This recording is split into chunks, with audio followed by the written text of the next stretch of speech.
Hey, hi friend, this is CMA Pradeep Dhani and welcome to my channel. So guys, the Indian Contract 1872 का हम अपना lecture को carry कर रहे हैं और this is applicable to CA, CS, CMA foundation, तीनों ही लोगों के लिए एप्लीकेबल है the Indian contract act. Okay, so guys अपने लेक्चर को कैरी करते हैं। कोई भी डाउट है तो आप पूछ सकते हैं और इससे प्रीवियस लेक्चर भी अगर आप देखना चाहें तो प्लेलिस्ट बनी हुई है, आप देख सकते हैं। कैपेसिटी टू कॉन्ट्रैक्ट दोस्तों, कैपेसिटी टू कॉन्ट्रैक्ट का मतलब कि कौन कौन व्यक्ति कॉन्ट्रैक्ट को कर सकता है, कि यानी कॉन्ट्रैक्ट को करने के लिए क्या क्या व्यक्ति चाहिए होते हैं, यानी कौन कौन व्यक्ति कॉन्ट्रैक्ट को कर सकता है दोस्तों। ठीक है दोस्तों, अब who is a competent to make a contract, यानी हर एक व्यक्ति कॉन्ट्रैक्ट नहीं कर सकता है। कॉन्ट्रैक्ट कौन कौन कर सकता है वो हमें देखना है। सेक्शन 11 बताता है competency to contract. Section 11, section याद करने की आपको कोई जरूरत नहीं दोस्तों। Every person is competent to control who is age of majority, यानी कौन कौन क्वाली जो एज ऑफ मेजोरिटी कर चुका है, यानी जो मेजर हो चुका है वो, ठीक है ना। वो मेजोरिटी का क्या कंडीशन है वो हम नीचे पढ़ेंगे अभी। साउंड माइंड, यानी उसका दिमाग जो है वो ठीक है, कॉन्ट्रैक्ट करते समय उसका दिमाग ठीक है, वो नॉर्मल हम जैसा बंदा है, रेशनल बंदा है हम जैसा।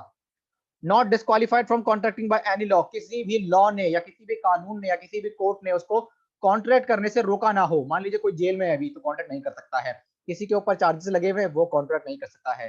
तो जो मेजोरिटी है वो जिसने मेजर हो चुका है वो कर सकता है, जो साउंड माइंड है वो कर सकता है, और जिसको किसी कोर्ट ने नहीं कोई मुजरिम ठहराया है दोस्तों, तो वो भी कॉन्ट्रैक्ट दोस्तों कर सकता है। एज ऑफ मेजोरिटी का मतलब क्या है दोस्तों? According to section 3 of Indian majority act 1875, अब minor is a person who not completed the age of 18, यानी माइनर वो होगा जिसने अभी 18 साल कंप्लीट नहीं करी है। Every person domicile in India majority on the completion of 18 years of age, ठीक है ना। हर एक व्यक्ति को मेजर माना जाएगा 18 साल के बाद, बट किसी स्पेसिफिक लॉ में एज लिमिट कुछ और भी 21 है, कहीं पर 18 है। देखते हैं हम, मेरी सुन लीजिएगा आप बात।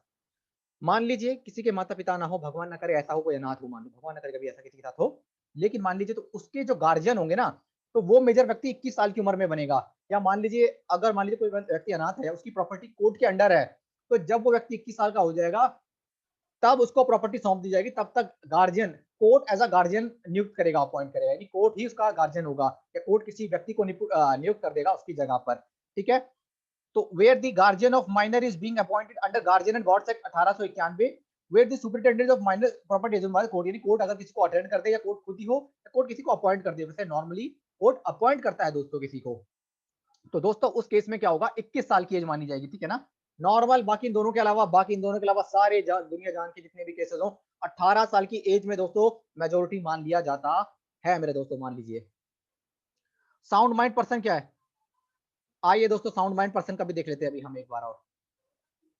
sound mind person, a person is said to be a sound mind for the purpose of making a contract if time when he make capable of understanding, forming a rational judgment to effect the interest। कहने का मतलब मेरे दोस्तों, प्यारे दोस्तों, कोई भी व्यक्ति कॉन्ट्रैक्ट करते समय अपनी समझ बूझ से उसका क्या मतलब उसमें किस कॉन्ट्रैक्ट से उसको फायदा है, किस कॉन्ट्रैक्ट से उसको नुकसान है, जो व्यक्ति आराम से इस बात को सोच सकता है दोस्तों, वो साउंड माइंड का है।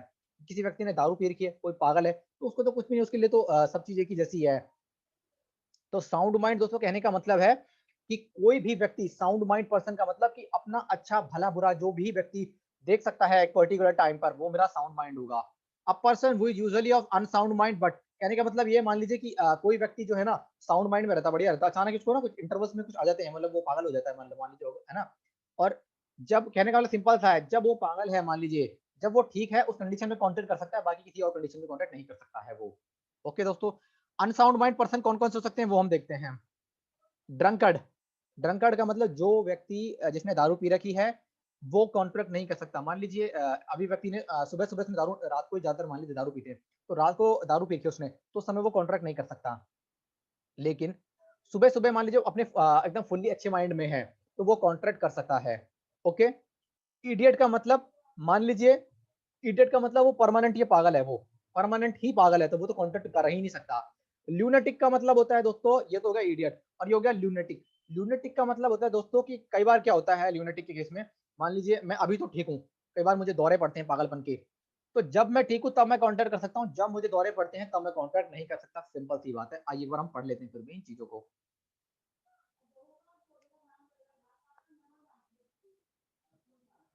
Drunkard, a contract by a drunken person is held together void, अगर किसी ने दारू पी रखी है वो कोई कॉन्ट्रैक्ट नहीं कर सकता, वॉइड है दोस्तों।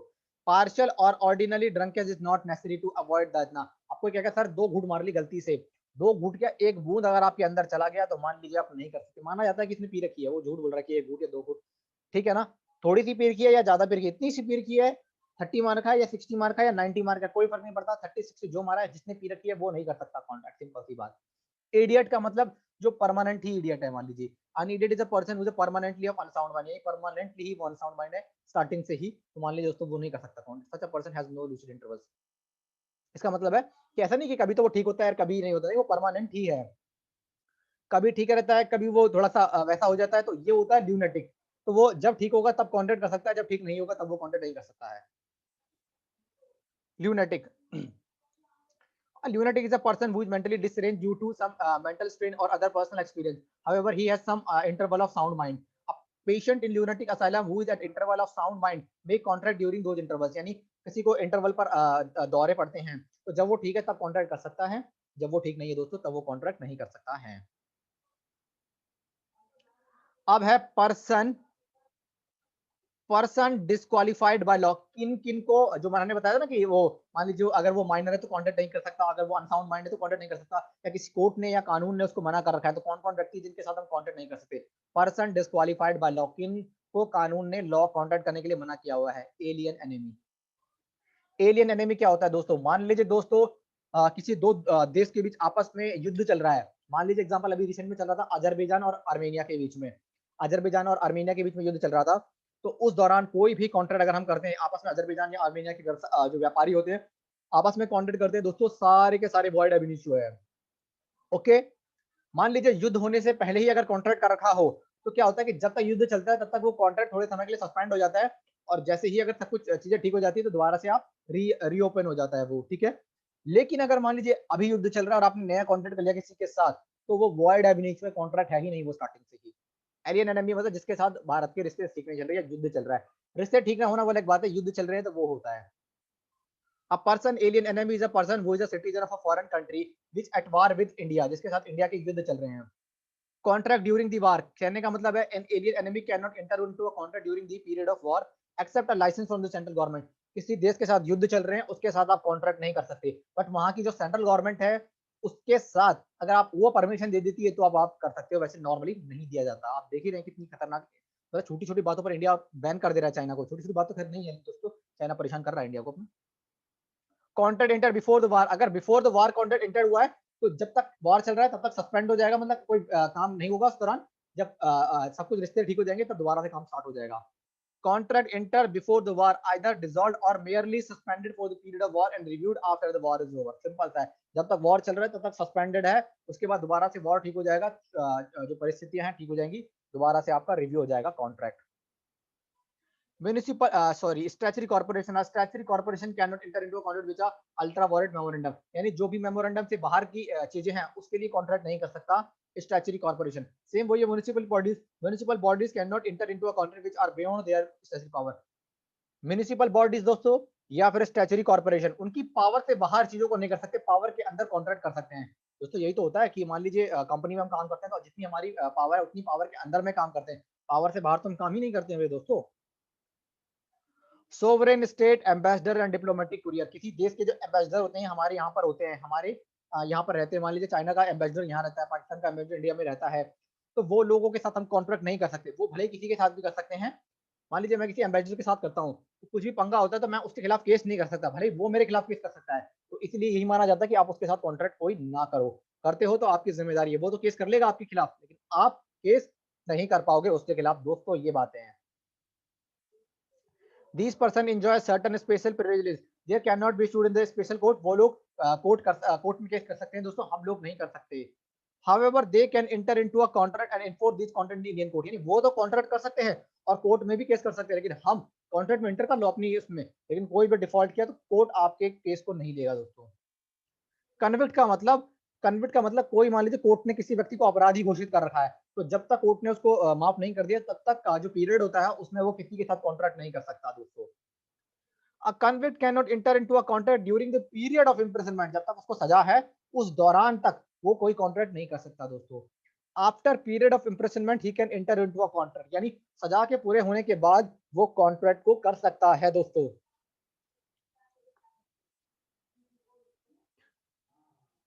हे दोस्तों आइए,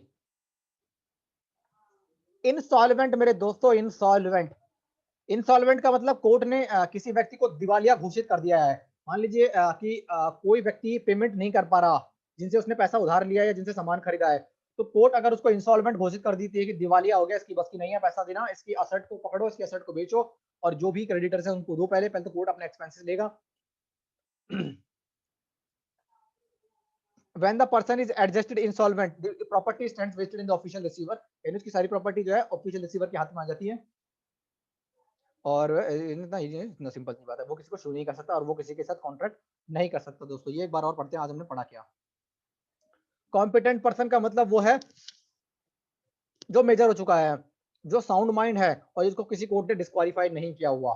ठीक है दोस्तों, 18 हमारा जो है जो गार्जियन एक्ट है 1890, वो बोलता है कि अगर मान लीजिए कोई अनाथ है, मान लीजिए भगवान ना करे, लेकिन तो उस केस में क्या होगा दोस्तों, उस केस में वो 21 साल की मेजोरिटी करेगा और किसी कोर्ट ने किसी व्यक्ति को अपॉइंट किया है उसकी जगह पर कि वो उसकी प्रॉपर्टी का ध्यान रखे, तो 21 साल बाद उसकी प्रॉपर्टी उसको मिल जाती है, वो मेजर बन जाता है।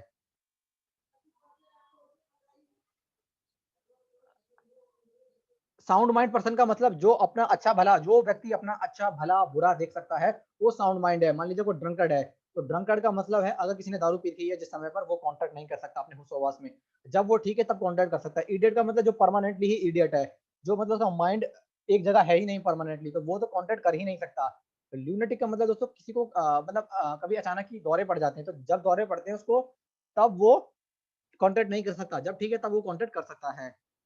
पर्सन डिस्क्वालीफाइड बाय कॉन्ट्रैक्ट, किसको सरकार ने मना किया हुआ है या लॉ ने या कोर्ट ने मना किया हुआ है। Person disqualified by law, alien enemy, मान लीजिए किसी देश के साथ आपका युद्ध चल रहा है, तो उस दौरान आप कोई कॉन्ट्रैक्ट नहीं कर सकते हो। Contract during the war, during the war जो होता है वो तो आपका जो कॉन्ट्रैक्ट होता है वो सस्पेंड हो जाता है, जब ठीक हो जा परिस्थितियां ठीक हो जाती है, तब दोबारा से रिवाइव हो जाती है परिस्थितियां। और अगर आपने मान लीजिए कॉन्ट्रैक्ट इंटेड बिफोर द वार, आपने युद्ध होने से पहले जो कॉन्ट्रैक्ट किया था, तो कुछ टाइम के लिए सस्पेंड हो जाएंगे, जब परिस्थितियां ठीक हो जाएंगी दोबारा से कॉन्ट्रैक्ट ओपन हो जाएगा। स्टैचुटरी कॉर्पोरेशन हो गया, म्युनिसिपल बॉडीज हो गए, ये लोग अपनी पावर से बाहर कोई भी काम नहीं कर सकते। अगर अपनी पावर से बाहर कोई काम करते हैं वो वैलिड ही नहीं है, वो कॉन्ट्रैक्ट ही वैलिड नहीं है। जितने भी एम्बेसडर्स होते हैं, एम्बेसडर्स के साथ आप कॉन्ट्रैक्ट नहीं कर सकते। करना है तो कर सकते हैं आप कॉन्ट्रैक्ट करोगे तो आप उनके खिलाफ कोर्ट में कोई केस नहीं कर सकते, लेकिन वो आपके खिलाफ कर सकते हैं, तो आप इस चीज को देख लीजिएगा, क्योंकि अगर उन्होंने कोई गलत किया तो आप उनके खिलाफ कुछ नहीं कर सकते। इंसॉल्वेंट का मतलब वो जो दिवालिया घोषित हो चुका है। इंसॉल्वेंट का मतलब दोस्तों वो जो दिवालिया घोषित हो चुका है। इंसॉल्वेंट का मतलब वो है दोस्तों जो दिवालिया घोषित हो चुका है। कोर्ट ने बोल दिया है कि ये इंसॉल्वेंट है, इसकी संपत्तियों को जब्त करो, इसकी संपत्तियों से इसके क्रेडिटर को पैसा दो, तो ये होता है दोस्तों।